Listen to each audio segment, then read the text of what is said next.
afternoon, sir. So, here's my explanation sa code ko. So, let's start. Wait lang. So, first is, kumuha muna ako ng apat na variable which is A, B, E, and F. So, yung A, B is for addition, subtraction, and multiplication kasi integer lang sila. And yung E and F naman is para sa division. Kasi if stated in instruction, dapat double sila. So, start ko muna yung program while I explain. So, dito naman sa first rows is same lang siya sa past na activity. Ang difference lang sa ano is yung answer variable instead na parang 0 lang yung lalabas, ang lalabas is yung whole problem. Example lang, addition is 2 plus 2 is equals to 4. And same lang siya ng halos code until sa multiplication. Example, 2 plus 2 is 4 nga. 2 minus 2 is 0 and 2 times 2 is 4. 2 times 3, try natin.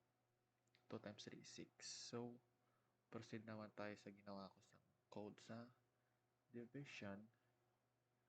Ang division ko is medyo complicated kasi nahirapan ako magpagana. So, here's my explanation. So, dito muna, to get the undefined when it's 0 divided by 0. And ang ginawa ko, if yung A ko, which is here, is 0 and B ko is 0, ang answer niya is 0.0 kasi nga undefined.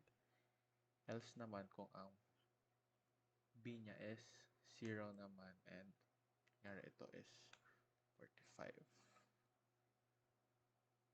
which is undefined pa rin. So, next naman is nangyari ano ba? 10 divided by 2. 10 divided 2 is supposedly 5. So, 5 lumabas. So, if you're wondering why si rem, ano tong rem na to is based sa na-research ko kanina, in Kotlin, rem means remainder. And nilagay ko 1, so kaya isa lang lumabas na remainder dito in 10 and in 2. Para hindi lang maapektuhan yung 5 dito na double integer.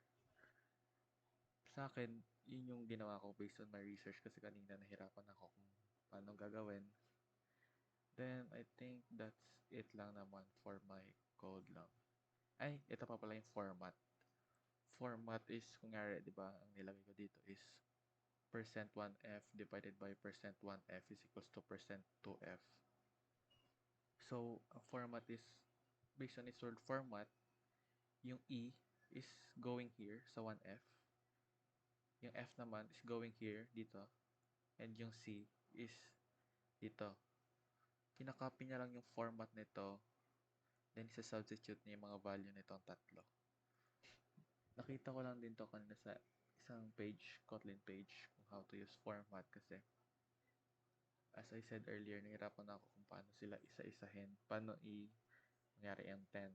One integer lang one remainder. Yung dito naman sa 2, one remainder. And yung sa siko is double remainder. Alam ko na may mas easier way. Pinahirapan ko lang yung sarili ko pero that's all. And makikita nyo rin ginamit yung ENF dito. Kasi double siya. So, yun lang sir. Thank you po.